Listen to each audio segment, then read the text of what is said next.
Ladies and gentlemen, honorable members of Congress of the Philippines, His Excellency Ferdinand Romualdez Marcos Jr., President of the Republic of the Philippines.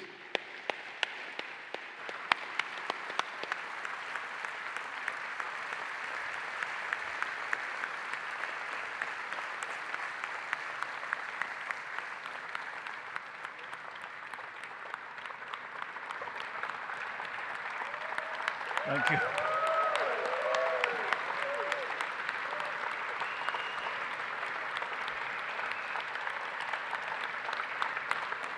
Thank you. Thank you very much. Allow me to greet Vice President Sara Zimmerman Duterte, the former presidents, our former presidents, President Joseph Ejercito Estrada and President Gloria Macapagal Arroyo, Senate President Juan Miguel Zubiri, and the honorable members of the Senate, House Speaker Ferdinand Martin Romualdez, and the honorable members of the House of Representatives, Chief Justice Alexander Gismundo, and the honorable justices of the Supreme Court, His Excellency, Most Reverend Charles John Brown, and the esteemed members of the Diplomatic Corps, Executive Secretary Lucas Bersamin, and the members of the Cabinet, First Lady Luis Araneta Marcos,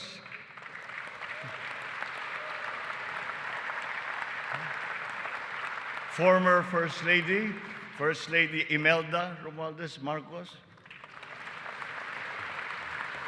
other distinguished guests, mga minamahal kong kababayan, ladies and gentlemen, magandang hapon po sa inyong lahat.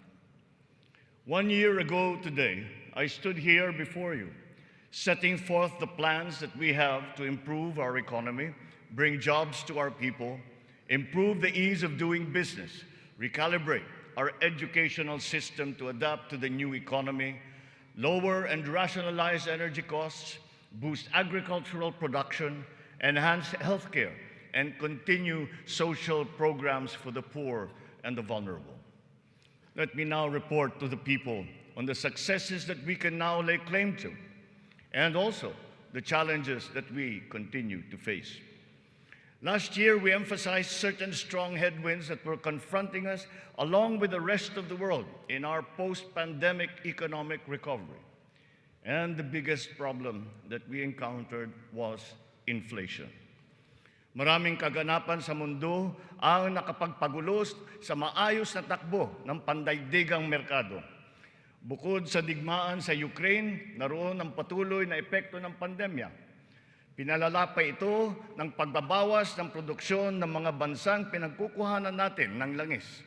Nang tumaas ang presyo nito, nagsunura na rin ang presyo ng iba't ibang bilihin, ang gasolina, ang kuryente at ang pagkain. Ramdam sa buong daigdig, pati na sa Pilipinas, ang naging pagtaas ng mga presyo ng bilihin noong mga nakalipas na buwan.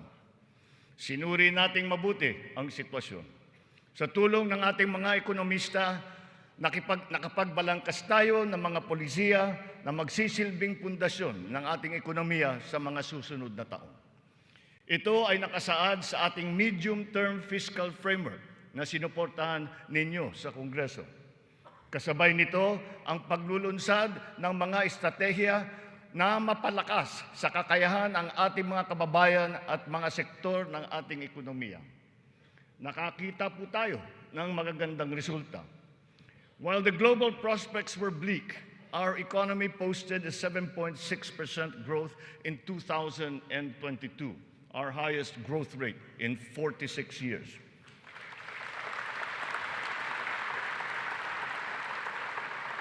For the first quarter of this year, our growth has registered at 6.4%. It remains within our target of 6 to 7% for 2023. We are still considered to be amongst the fastest growing economies in the Asian region and in the world. It is a testament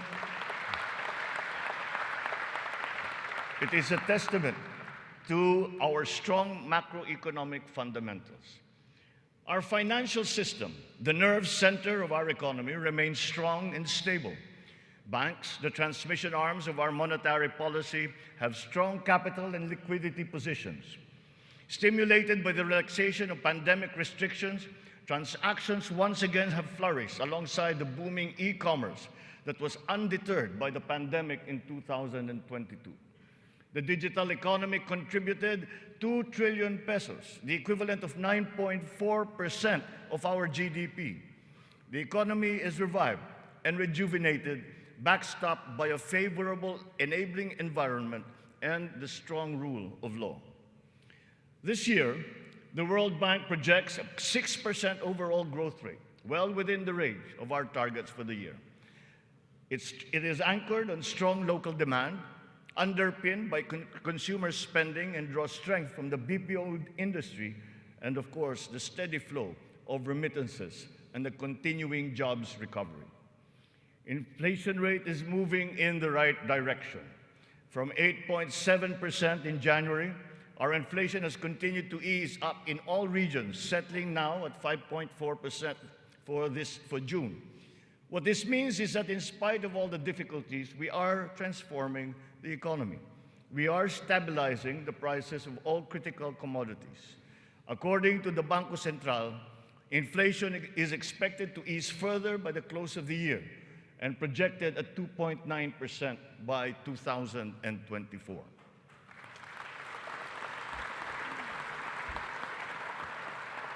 On matters of the economy, there are many things over which we have no control. But over those where we do have control, we are doing everything we can. Puspusan ang ating ginagawa upang pataasin ang produksyon ng ating ekonomiya. Pinapalago natin ang mga industriya.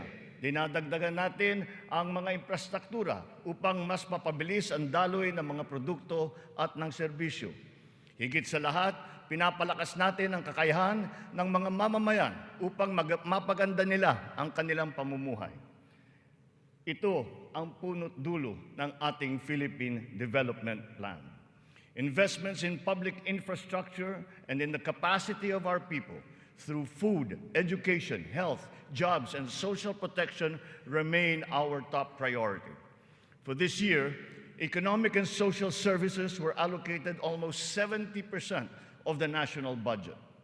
Higher revenue collections will be critical in our bid to bolster public investments. Under our fiscal framework, we envision our tax and revenue efforts to further increase to up to 16.9% and 17.3% by 2028. Revenue generation has improved this year. From January to May, the Bureau of Internal Revenue has posted record collections amounting to 1.05 trillion pesos, an increase of almost 10% over the last year. For its part, the Bureau of Customs has also increased its collection by 7.4% for the first 7 months of 2023, amounting to 476 billion pesos. Since July 2022, we have seen increased revenues from PAGCOR of 47.9% and from the PCSO of 20%.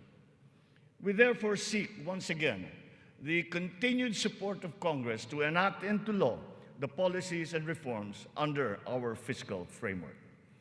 Sa mga nakalipas na buwan, nakita natin ang pagbaba ng presyo ng bilihin sa iba't ibang mga sektor.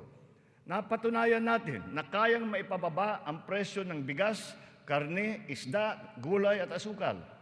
Malaking tulong ang Kadiwa Stores na ating muling binuhay at inilunsad. Ang layunin ng Kadiwa ay pag-ugnayin ang mga magsasaka at ang mga mamimili. Walang iba pang namamagitan. Wala nang dagdag na gastos at patong. Maganda ang kita ng magsasaka, nakakatipid din ang mga mamimili.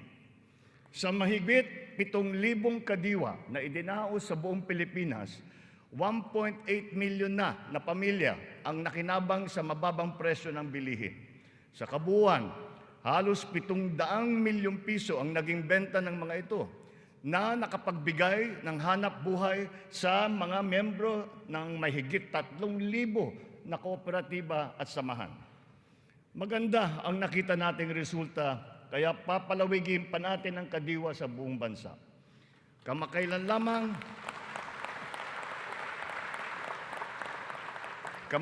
lamang ay nagsanib puwersa na ang mga ahensya ng pamahalaan upang lalo pang patibayin ang kadiwa. Katuwang natin dito ang buong sektor ng agrikultura at ang lokal na pamahalaan. Our aim is to boost our local agricultural production through consolidation, modernization, mechanization, and improvement of value chains, augmented by timely and calibrated importation as needed. Nakita nating tumaas ng 2.2% ang sektor ng agrikultura sa unang 3 buwan ng taong ito. In our quest for food security, our methods are now more guided by science and the balance of nature, so that production is both sustainable and responsible, benefiting both this and future generations. Our fisheries codes must be revised to incorporate and strengthen science-based analysis and determination of fishing areas. This approach will protect both the interests of our fisherfolk and our fisheries and aquatic resources. To this end, we will seek the support of Congress to amend the code to guarantee sustainable development of our fisheries sector in harmony with environmental balance.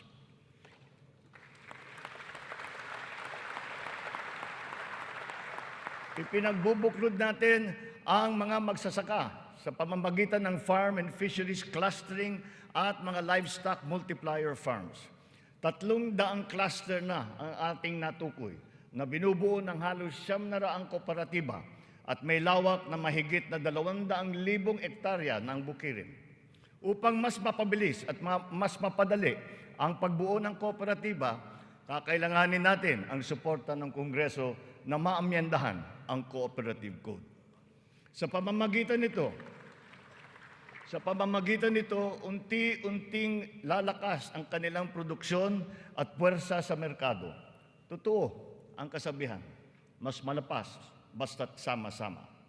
Pinapalawak natin ang kanilang kaalaman sa makabagong mga teknolohiya at pamamaraan.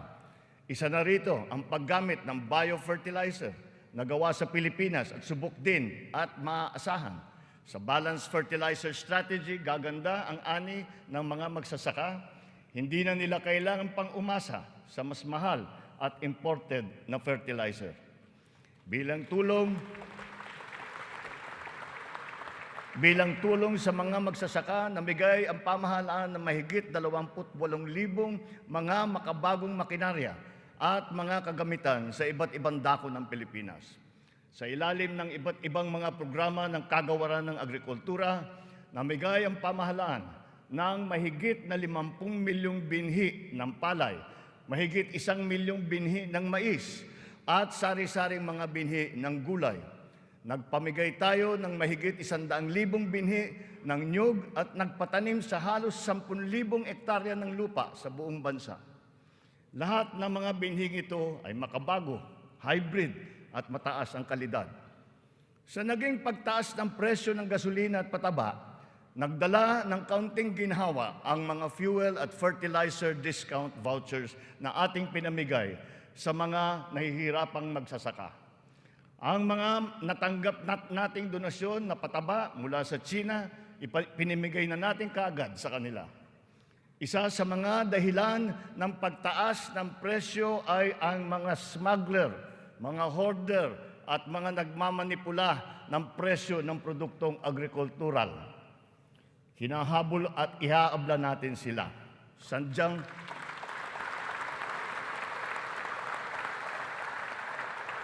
Sadyang hindi tama ang kanilang gawain at hindi rin ito tugma sa ating magandang layunin. Pandaraya ang kanilang ginagawa. Napapahamak hindi lamang ang mga magsasaka, kundi tayo rin mga mamimili. Kaya hindi natin papayagan ang ganitong kalakaran. Bilang na ang mga araw ng mga smuggler at hoarder na yan.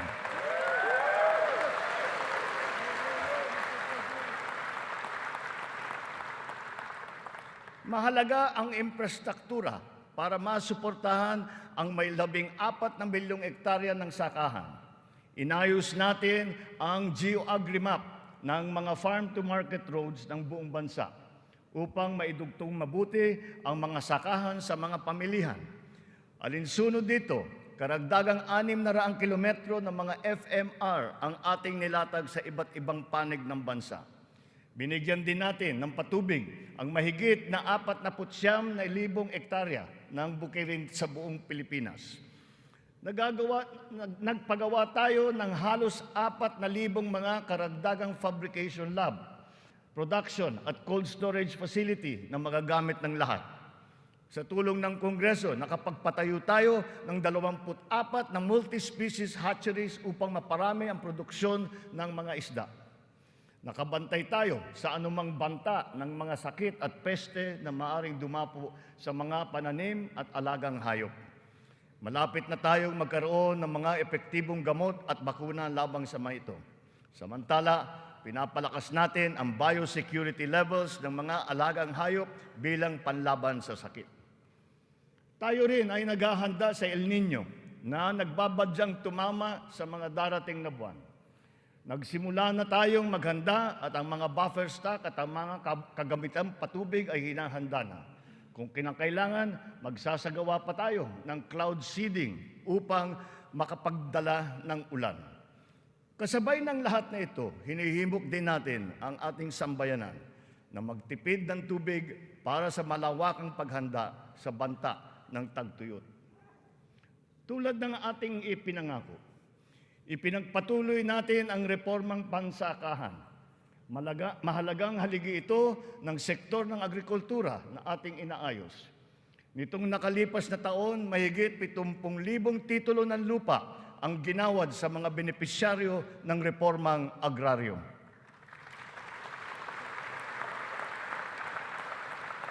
Tamang-tama ang ating pagpapatigil ng mga bayarin ng mga benepisyaryo sa ilalim ng ating nilagdaan EO number 4.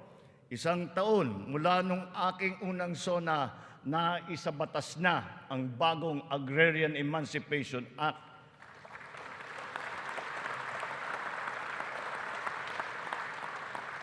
Dahil dito, ang 57 billion piso ng utang na pinapasan ng mahigit 600,000 benepisyaryo ay tuluyan ng nabura.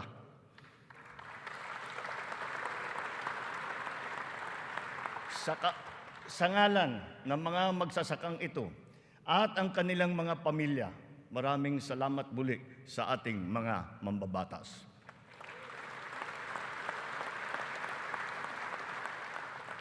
Ang tubig ay kasing halaga rin ng pagkain. Kailangan natin tiyakin na may sapat at malinis na tubig para sa lahat at sa mga susunod na salinlahi. Kasama na rito ang tubig na ginagamit natin para sa sakahan. Considering its fundamental importance, water security deserves a special focus. Our efforts must not be scattershot, but rather cohesive, centralized, and systematic. So given that urgency, we have created the Water Resources Management Office to specifically handle the delicate job involving this most precious resource. Nakikipag-ugnayan tayo sa Kongreso upang maipasa ang batas para sa pagbuo ng isang Department of Water Resource Management.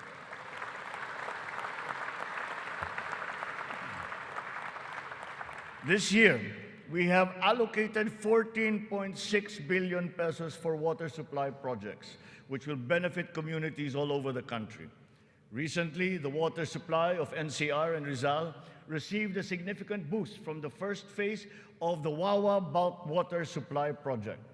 The water supply will increase as the project enters the second phase. We have installed 6,000 rainwater collection systems across the country in preparation for the looming dry spell brought about by El Nino. One of the keys to continuing economic growth is infrastructure development. So we will build better and more. Our 8.3 trillion peso Build Better More program is currently in progress and being vigorously implemented.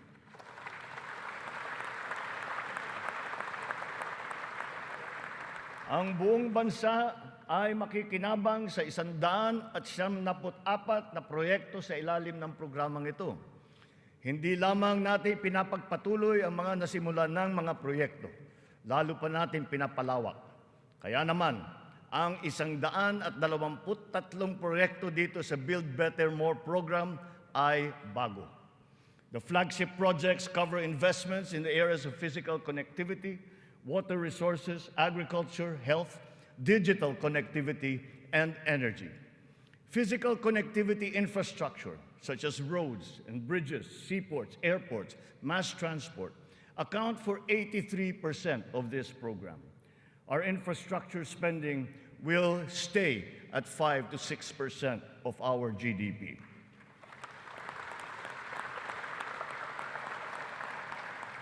The underlying logic to our infrastructure development is economic efficiency. We are opening up all gateways to mobilize goods and services at less cost and in less time, and ultimately to drive the economy forward. Our road network plans must link not only our 3 major islands, but all prospective sites of economic development. The 1,200-kilometer Luzon Spine Expressway Networks program will effectively connect Ilocos to Bicol from 20 hours to just 9 hours of travel.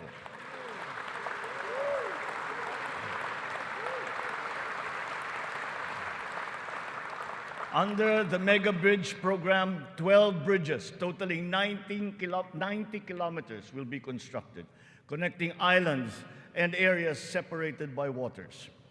The program notably includes the Bataan-Cavite Interlink Bridge and the Panay-Guimaras-Negros Island bridges, each spanning 32 kilometers, and also the Samal Island Davao City Connector Bridge. As of June this year, we have constructed, maintained, and upgraded more than 4,000 kilometers of roads and around 500 bridges across the country. Crucial airport and port development projects across the country have also been completed, including Cebu Pier's 88 Smart Port and the new passenger terminal buildings of Clark Airport and the Port of Calapan. We initiated several railway projects with a total length of more than 1,000 kilometers. Notably, the southern leg of the north-south commuter railway system is now in full swing. In a few years, travel from Pampanga to Laguna will be reduced from 4 hours to just 2.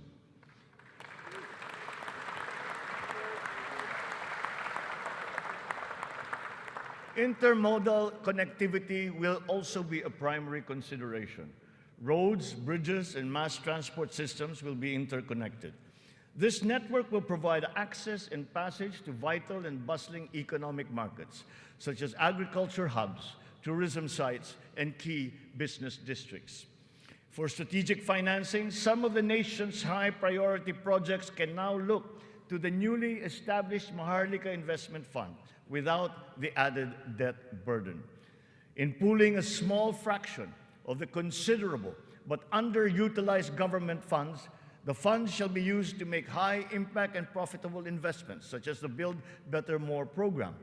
The gains from the fund shall be reinvested into the country's economic well-being. To ensure sound financial management, a group of internationally recognized economic managers shall oversee the operations of the fund, guided by the principles of transparency and accountability. This guarantees that investment decisions will be based on financial considerations alone, absent any political influence.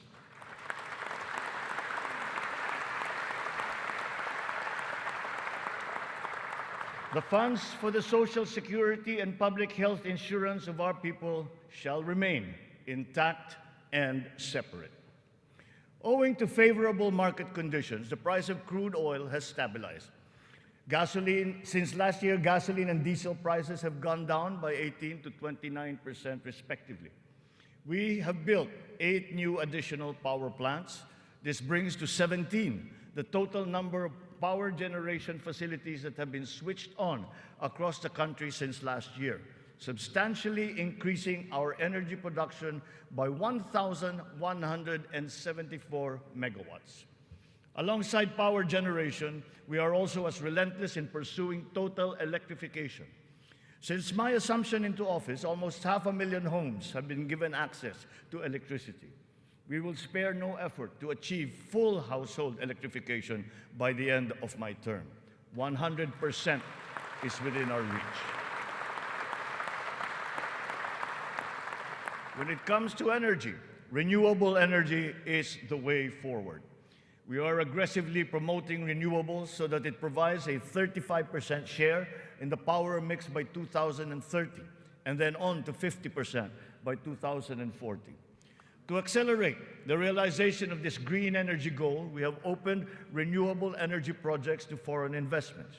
Since last year, an additional 126 renewable energy contracts with a potential capacity of 31,000 megawatts have been awarded. To date, we have over 1,000 active projects spread all over the country.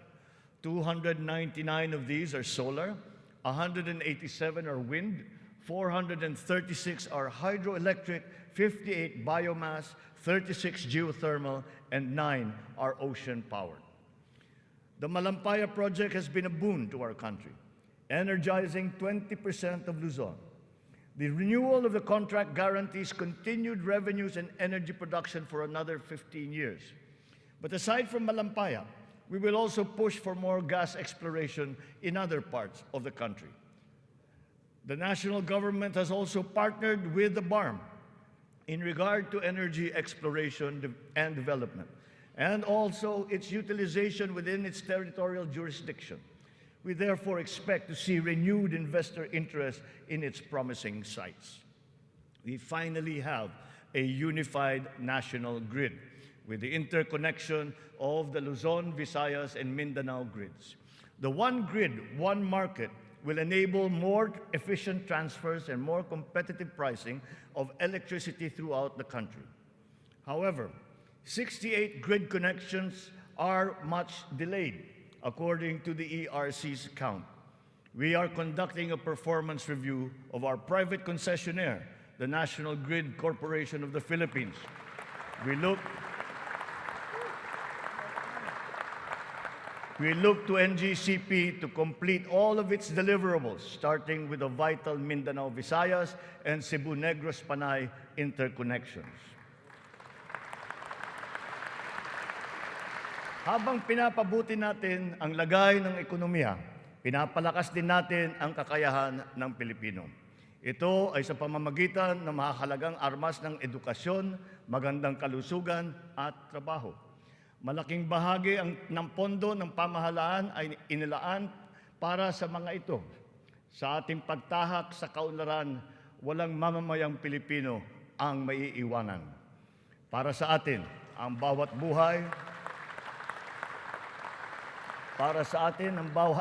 buhay ay mahalaga. Anuman ang edad, kasarian, pangkat, relihiyon o pisikal na kondisyon, sila ay kukupkupin at tutulungan. Naglalaan tayo ng sapat na pondo para sa mga paglingap ng mga lubos na nangangailangan. Layunin natin na sila ay makabangon, mabigyan ng sapat ng kakayahan at maging produktibo. Hindi lamang DSWD, kundi pati ang DOLE, ang DepEd, TESDA, CHED ay tumutulong sa ating mga kababayang nangangailangan. Ang AIX, TUPAD, TVET for Social Equity, Social Pension for Indigent Senior Citizens, at ang Cash for Work para sa mga PWDs ay ilan lamang sa mga mahahalagang programa ng pamahalaan para sa kanila. Nariyan din ang Integrated Livelihood Program Kabuhayan upang matulungan ang mga maliliit na negosyo. We are inclusive in our pursuit of social protection. The pension of the military and the uniformed personnel is as important, as urgent, and as humanitarian as that of all other civilian Filipino employees. Efforts are underway to make it fully functional and financially sustainable. We are once again working closely with Congress to ease the transition from the old system to the new one, so as to be able to guarantee that no effects are felt by those in the uniformed services.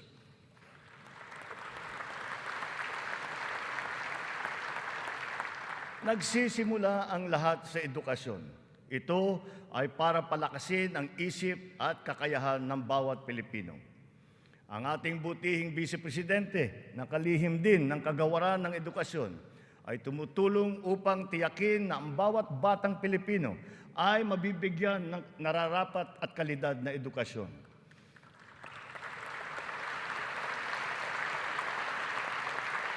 We have renewed hope in giving the best to our next batches of students, especially the 28.4 million learners who return to school this year. Learning recovery will be at the forefront of our education agenda. The Matatag Agenda for Basic Education has been launched, focusing on relevance of curriculum, rapid and responsive delivery, and the welfare of both learners and teachers. We are augmenting as well our school workforce. 90% of the newly created teaching positions have now been filled, while additional administrative personnel have been hired to unburden the teachers of any extra load. Taking to heart the lessons of the pandemic, alternative delivery modes and blended learning methodologies have been adopted to ensure unhampered learning. Additional social safety nets, such as school-based feeding programs, are also being implemented. Learners will be made more resilient. Our public schools and facilities are being increased and fortified. The shortage of classrooms and facilities is being addressed. Aside from new construction, schools and facilities are being retrofitted to become ready for the future, ready for hybrid and high-tech learning, and also climate-ready and disaster-proof. Through the DepEd Partnership Assistance Portal, private sector partners continue their assistance in the rehabilitation and improvement of schools as part of their corporate social responsibility programs. We are recalibrating the K-10 curriculum to ensure that it is always relevant, responsive, and at par with international standards. Literacy and numeracy skills need to be strengthened. The virtue of good citizenship and sense of community are also now integrated into our curriculum. We continue to exhaust all efforts to keep our young people away from the sinister influences in the dark corners of society. We are making available to them their participation in formal schooling, alternative learning, non-diploma courses, or in technical vocational education and training, or TVET. TVET continues to prove itself to be an empowering educational intervention. There are many examples of how its graduates have gone on to secure competitive technical jobs. Since last year, more than 1 million Filipinos graduated from the TVET, one-third of whom were TESDA scholars. More and more of our higher education institutions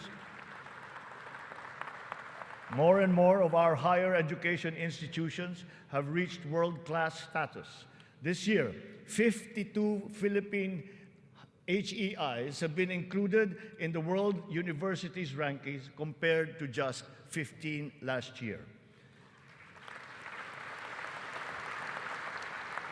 We will not let a student's financial constraints be an hindrance to his or her education.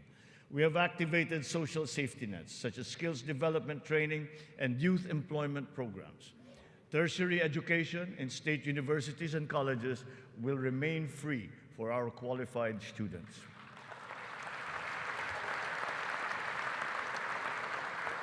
Last year, out of the 4.1 million enrolled college students, almost 50% were beneficiaries of the country's free higher education under the Universal Access to Quality Tertiary Education program. Deserving and talented students without the financial capacity to attend school will not be left behind in this education agenda. A culture of innovation, working hand in glove with a culture of entrepreneurship, must be fostered. This is Philippinovation. Science and technology, especially R&D, will be at its foundation. The DOST leads the development of our capabilities in science, technology, and innovation. Science and technology-related scholarships are made available for the talented and technically gifted students from high school all the way to graduate school. To address the challenge of staying at the cutting edge of technology, 44 renowned Filipino scientists in diverse areas of expertise have returned home under the Balik Scientist program. They will undertake research in various priority fields and will be supported by upgraded facilities and R&D funding.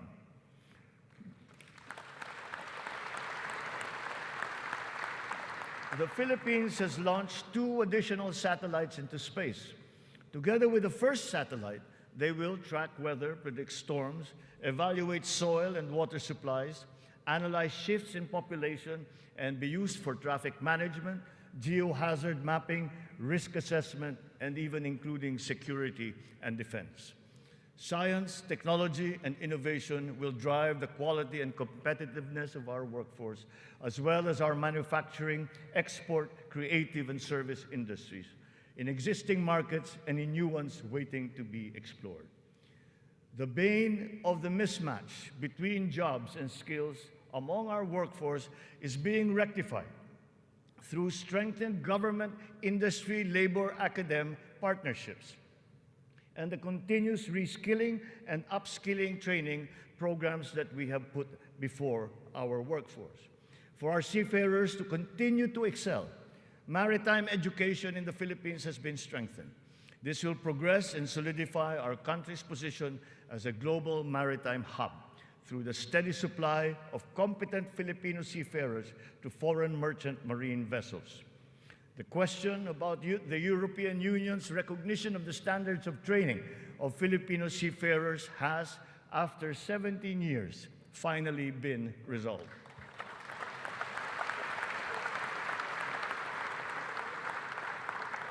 This development now effectively maintains the Filipino seafarers' distinct competitive advantage in the global shipping labor market. To address the current shortage of healthcare professionals in our country and to help us achieve our goal of universal healthcare, we are greatly expanding our medical and nursing education programs. We will push the envelope even further. We are helping nursing graduates hurdle their board exams so that they will obtain their licenses and join our pool of healthcare professionals. Ang kalusugan ang ikalawang armas para sa lakas ng pangangatawan ng bawat Pilipino. Isinusulong natin muli ang kalusugan ng Pilipino. We are now refocusing our health priorities, applying the lessons learned from the pandemic and addressing the weaknesses that it has exposed. Healthier communities and lifestyles are our advocacy.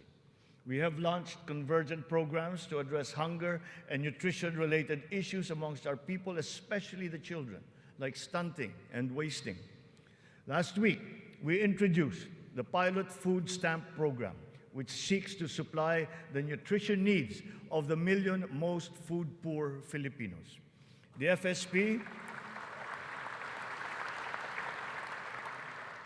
FSP shall complement our nutrition continuity programs, such as the First 1,000 Days program, which ensures nourishment for the first 3 years of a child's life.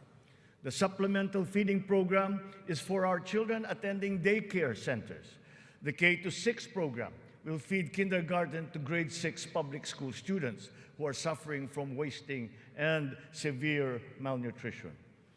We are catching up on the routine vaccinations of our children. As of this year, more than 80% of our eligible children have been vaccinated against measles, rubella, and polio. Nananawagan ako sa lahat ng mga magulang na kumplituhin ang mga bakuna ng kanilang mga anak at magtungo sa pinakamalapit na health center para sa mga libreng bakuna.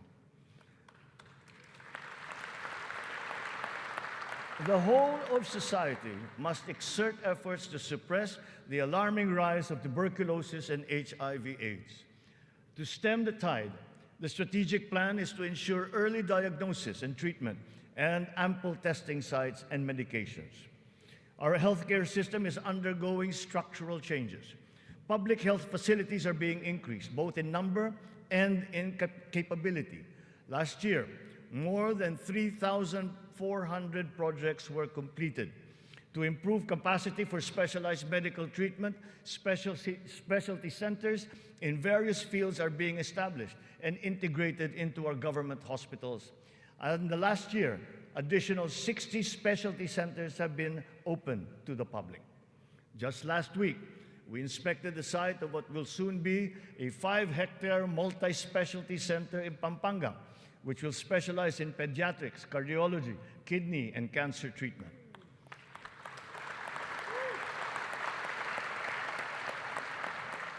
We are working for a more direct, efficient delivery of services through integrated primary care providers and networks in partnerships with the LGUs and our partners in the private sector. These shall, of course, be supported by what is now a better and more efficient PhilHealth. Ang presyo ng mga mahalaga at pangunahing gamot ay bumaba ng humigit kumulang ng 40%. Mayroon ding iba na bumaba na hanggang 70%.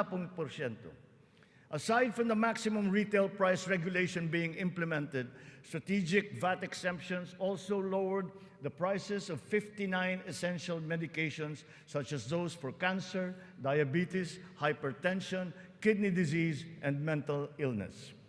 Palapit na tayo. Palapit na tayo sa hangarin na ang lahat ng Pilipino ay makakakuha ng serbisyong pangkalusugan. Sa ngayon, mahigit 93% na ang kasapi sa PhilHealth. Sa pinagandang konsulta package ng PhilHealth, 21 klase ng mga gamot at 13 laboratory service ang ibibigay ng libre. Ngayon, meron na tayong mahigit 2,000 konsulta center sa buong bansa.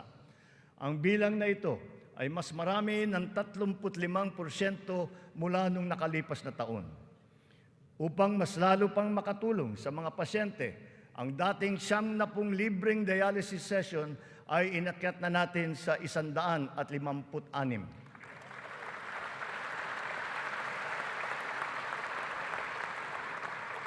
Mga kababayan, libre na po ngayon ang dialysis para sa karamihan ng Pilipino.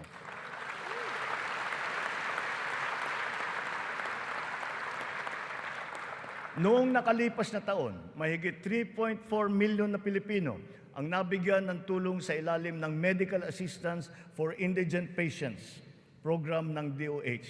Tinutugunan natin ngayon ang ating kakulangan sa mga doktor at mga nurse sa pamamagitan ng mga reforma sa edukasyon, patuloy na pagsasanay at paniniguro sa kanilang kapakanan. Naglagay po tayo ng doktor sa halos 200 munisipyo sa bansa. Lalagyan natin din ng doktor ang natitirang 19 na bayan na wala pang doktor.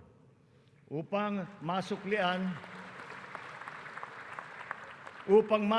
naman natin ang naging sakripisyo ng ating mga health workers sa pribado at pampubliko ng mga ospital nung nakaraang pandemya, ipapamahagi na sa kanila ang kanilang COVID Health Emergency Allowance at iba pang mga nabinbing benepisyo.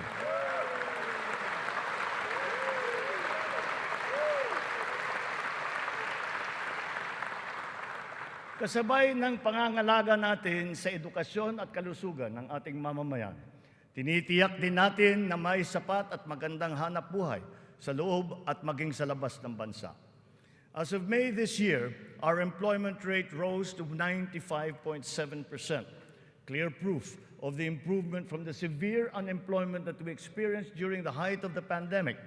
Employment then was at a low of 82.4%. But even with our current high level of employment, we must do more. We will generate additional jobs for the remaining 4.3% of our workforce, as well as for the 11.7% underemployed Filipinos seeking better employment opportunities. Under the banner of our fast-growing economy, we are aggressive in our investment and business promotions and facilitations. For that, we have not limited ourselves to the local economy, but we have looked to the global economy for partnerships and agreements. Our independent foreign policy a friend to all and enemy of none, has proven effective. We have formed strategic alliances with our traditional and newfound partners in the international community. We have embarked on foreign trips to promote the interest of the country for peace building and for mutually beneficial purposes. These economic missions have yielded an estimated total investment value of 3.9 trillion pesos or 71 billion US dollars, with a potential to generate 175,000 jobs. The implementation of recent economic reforms is underway. BOI-approved investment projects have reached 1.2 trillion pesos during our first year, while other strategic investments approved for processing through the newly established green lanes amount now to 230 billion pesos. Our existing bilateral and multilateral trade agreements, notably within the ASEAN framework, and with Japan and with Europe, and allow us to leverage our competitive advantages and reap economic benefits. We will continue to forge more of these international partnerships that will lead to a more balanced trade strategy and a healthier economic position. The Regional Comprehensive Economic Partnership, or RCEP, is now in force. It is a multilateral trade arrangement with the ASEAN and other countries such as Australia, China, Japan, Korea, and New Zealand. We can now have competitive access to a regional market that comprises 2 billion people. As we address our weaknesses and develop competitiveness in other potential areas, we must also play to our strengths. Our competitive advantage must be leveraged. As a service export powerhouse, we must continue to nurture the growth of the services sector, particularly the information technology business process management sector, and of course, the tourism industry. Our tourism has always been a reliable pillar of our economic growth through the years, providing livelihood to more than 5 million of our citizens. Because of the reopening of the economy and the phenomenon of revenge travel, this sector is headed for a great rebound. From January to June this year, we have received 3 million international visitors. This number is already 62% of our 4.8 million target for the entire year. Mga kababayan, ang lahat ng mga ginagawa natin ito ay magbibigay bunga sa libu-libong hanap buhay para sa ating mga kababayan.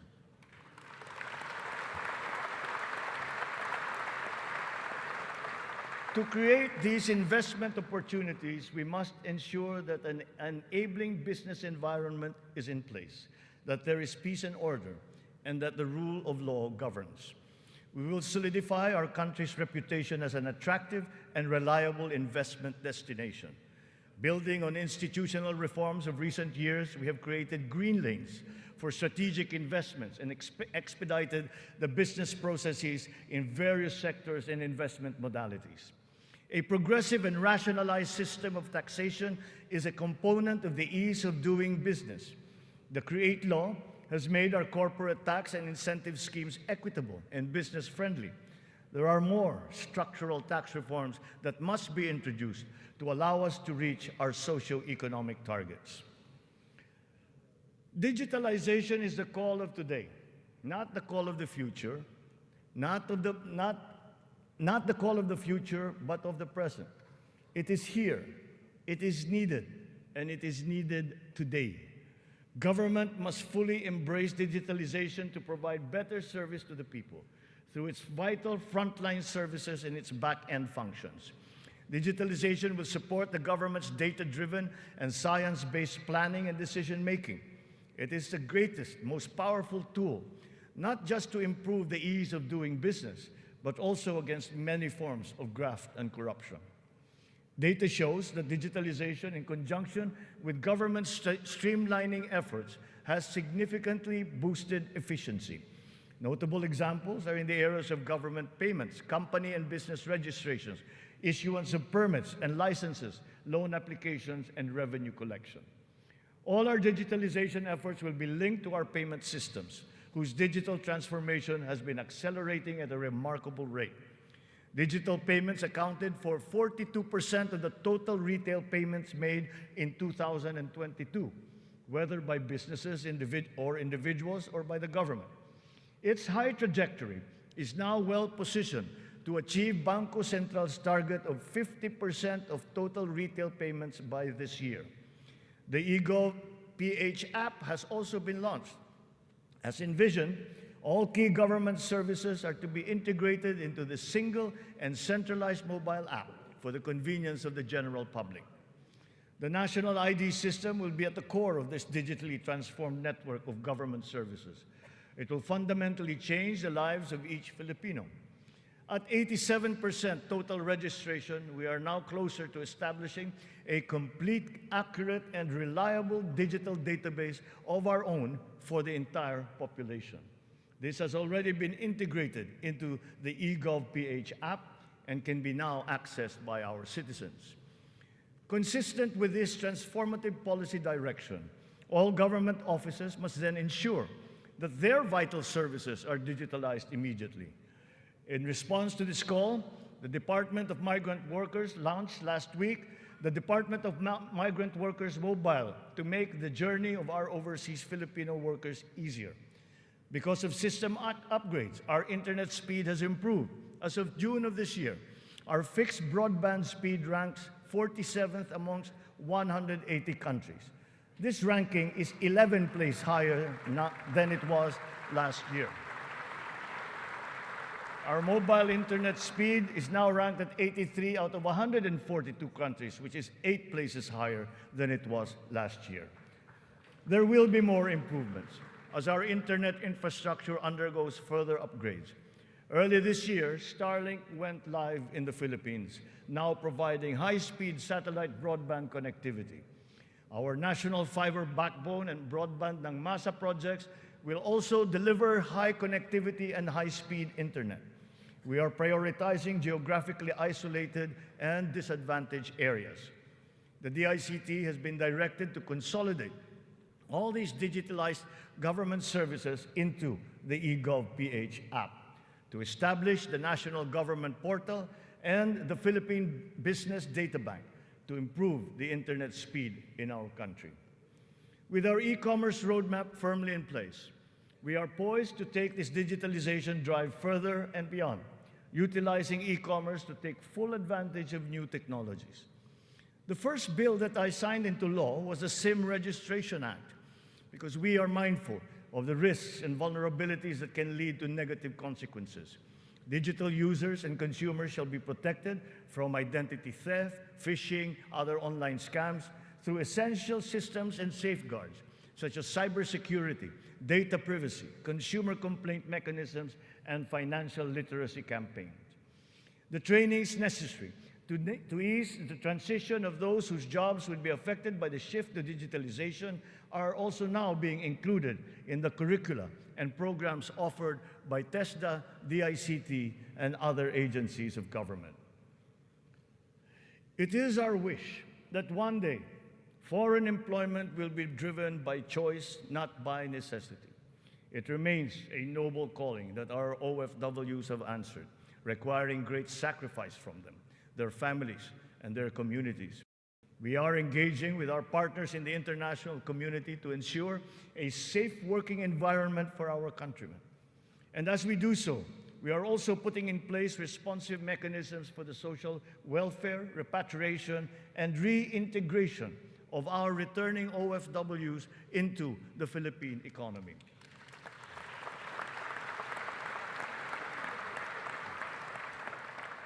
As the world economy reopens, we are witnessing a rise in overseas Filipino deployment.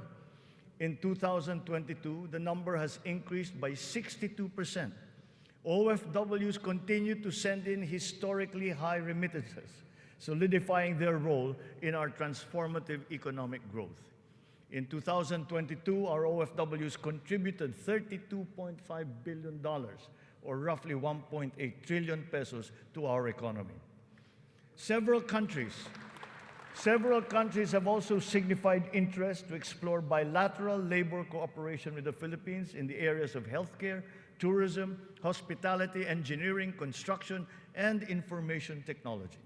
Recently, we signed agreements with Singapore, Austria, and the province of Alberta in Canada Our priority is to ensure that the principles of ethical recruitment, fair employment, and the safe and orderly migration of our people are embodied in our agreements with other countries.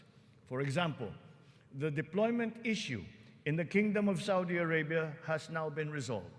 And as of today, 70,000 of our OFWs have already been deployed to Saudi Arabia for employment.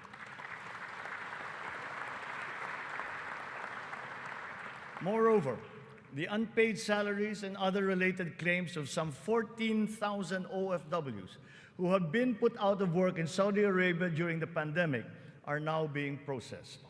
The Crown Prince of the Kingdom of Saudi Arabia himself personally committed to me that the unpaid claims of Filipino workers would now be paid.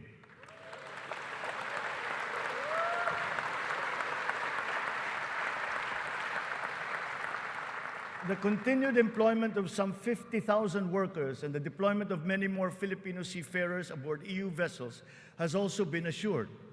The lesson for us is that our education and skills training must always be attuned to the high, exacting, and constantly evolving global standards.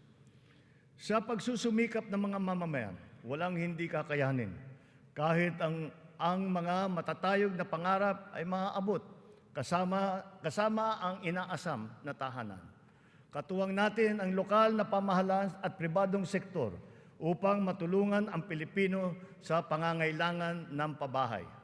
Patuloy ang serbisyo ng Pag-ibig Fund upang makatulong sa kanyang 15 milyong membro para makabili ng bahay. Sa nakaraang taon, mahigit 100,000 ang kumuha ng housing loan sa Pag-ibig na nagkakahalaga ng 117 billion na piso. Ito ang pinakamataas ng bilang sa buong kasaysayan ng Pag-ibig.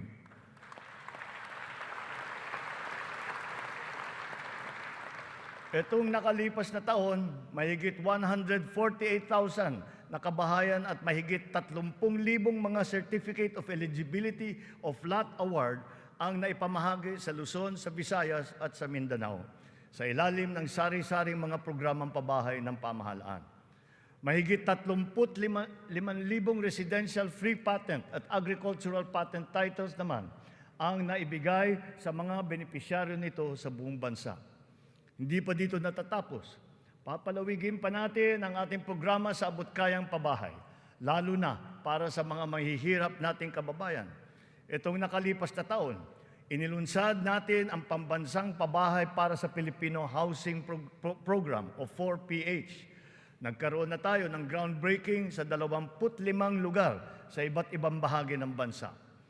Nagpirmahan na rin ng kasunduan upang simulan ang mga proyekto sa mahigit 100 lokasyon. Kung susumahin natin ito, mahigit 1 milyong kabahayan ang maialay natin sa ating mga kababayan sa buong bansa.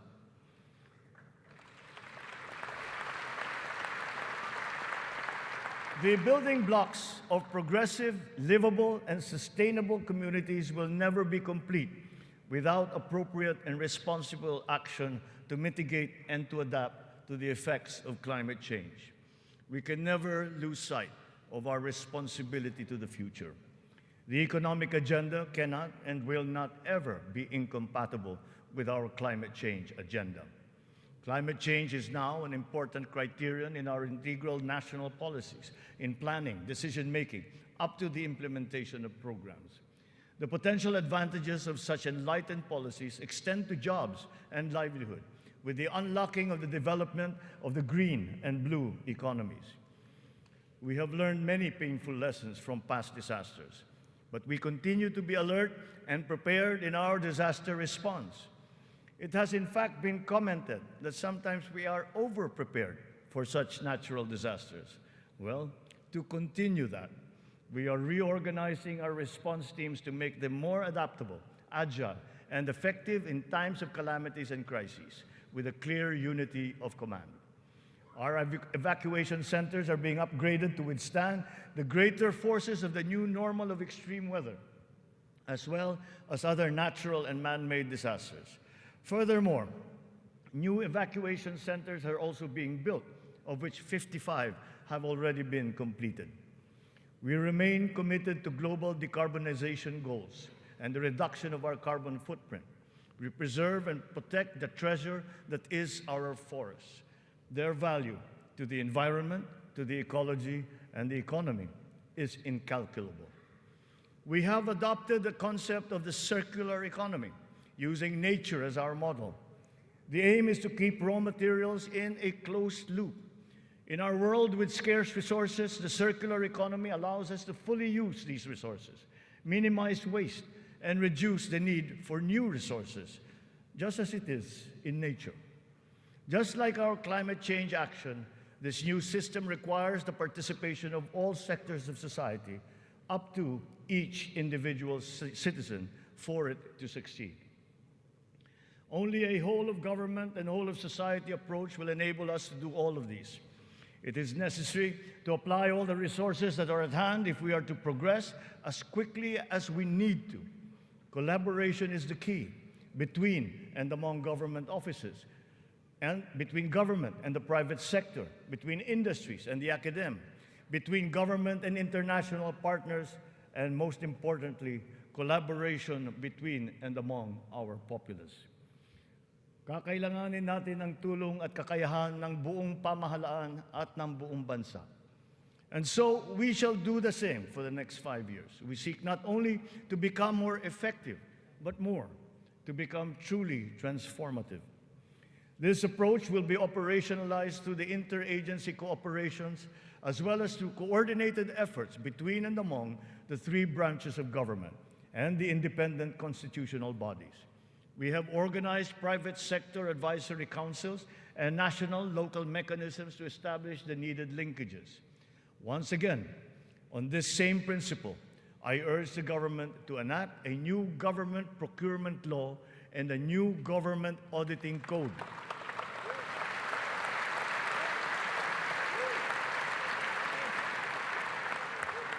This to make government procurement and auditing more attuned to these changing times. We will give effect to the mandate of the Constitution and the Local Government Code as clarified by the Supreme Court very soon. Almost all the required devolution transition plans of the LGUs are done. To fully prepare them for optimal devolution, the necessary technical and financial assistance is being extended to our local governments. In everything that we do, the enduring Filipino quality of bayanihan will still be our guide. 5 taon mula nung matinding kaguluhan, babangon na ang Marawi City.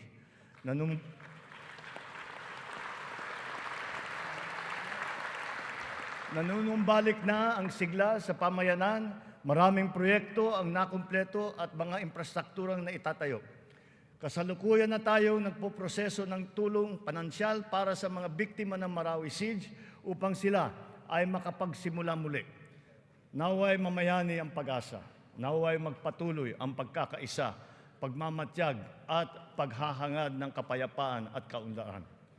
We are proud of the progress that the BARM has taken. It will be self-governing. It will be self-governing, it will be progressive, and it will be effective. But this was only made possible because of the cooperation of all key groups. We talked to the local governments, the royal families, the MNLF, the MILF. We're all consulted and represented in this transition phase. The international community has also supported us in this smooth transition. Former adversaries are now partners in peace. Its functions have been defined, and its basic laws are now being written. Through the BARM, we have strengthened the nation's prospects for finally achieving sustainable progress anchored on a true and lasting peace in southern Philippines. We will continue to support the progress of the BARM, apace with our singular vision for all Filipinos.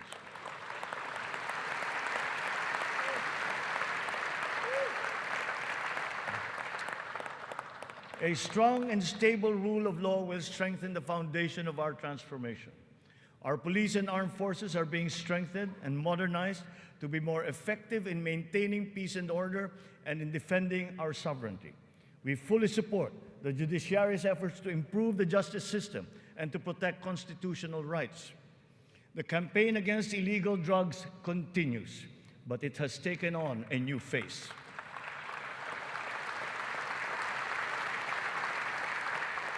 It is now geared towards community-based treatment, rehabilitation, education, and reintegration to curb drug dependence amongst our affected citizenry.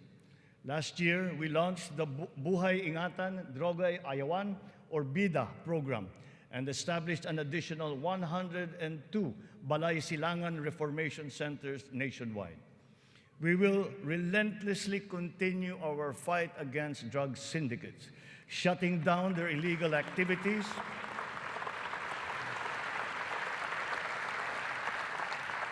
we will shut down their activities and dismantle their network of operations.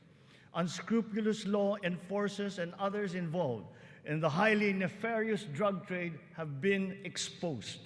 I will be accepting their resignations.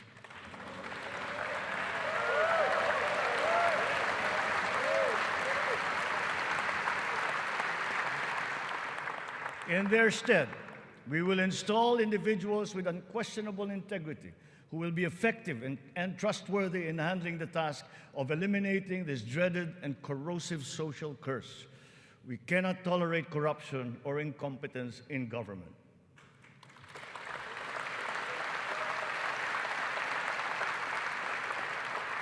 For almost half a century, some of our fellow Filipinos have taken to arms to make their views known and felt. We are now at a point in our history when their armed struggle has evolved. We have now progressed together towards peace and development. We have incorporated capacity building and social protection into our reintegration programs to guarantee full decommissioning of former combatants. Through community development and livelihood programs, the barangay development and enhanced comprehensive local integration programs have been effective in addressing the root cause of conflict in the countryside. To complete this reintegration process, I will issue a proclamation granting amnesty to rebel returnees, and I ask Congress to support me in this endeavor.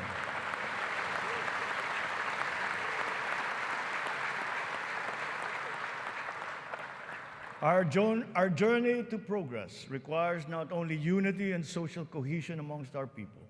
It is also imperative that our nation remains intact and inviolable, our sovereignty preserved. We will protect our sovereign rights and preserve our territorial integrity in defense of a rules-based international order.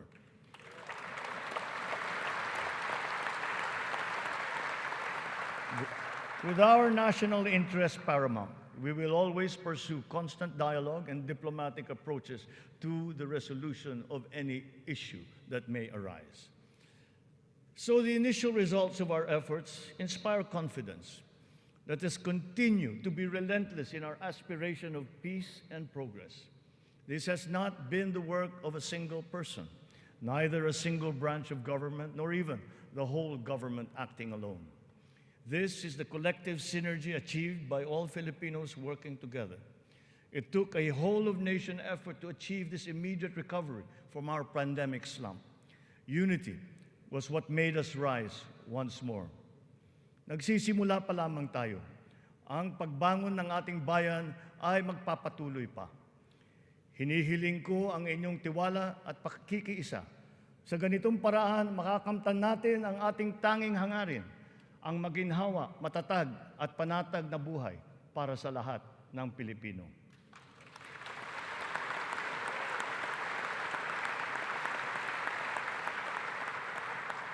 Makikipagtulungan tayo ng mabuti sa Kongreso para sa mga mahahalagang batas na kinakailangan para sa ating tuloy-tuloy na pag-ahon. And once again, I appeal to Congress for its support for the following priority legislations. The essential tax measures under our medium-term fiscal framework, such as excise tax on single-use plastics, VAT on digital services, rationalization of mining fiscal regime, motor vehicle users charge, road users tax, the military and uniform personnel pension, amendment of the Fisheries Code, amendment of the Anti-Agricultural Smuggling Act, amendment of the Cooperative Code, new government procurement law, new government auditing code, anti-financial account scamming, Tatak Pinoy law, the Blue Economy law, ease of paying taxes, LGU income classification, and the Philippine Immigration Act. In the past year, it has been a source of great hope and optimism to me to now know that there is an enormous pool of highly competent and dedicated workers serving in our government. It is up to us to provide good leadership and guidance. They love the Philippines and have responded to our call.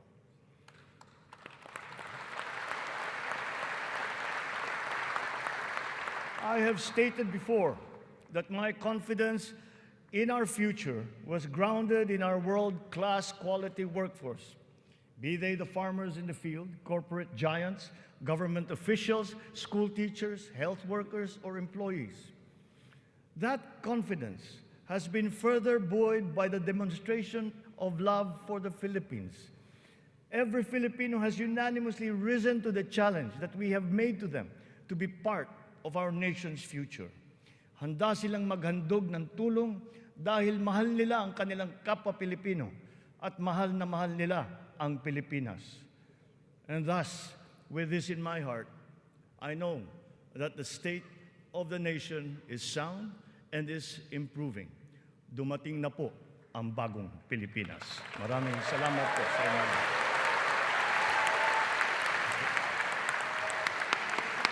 Yes.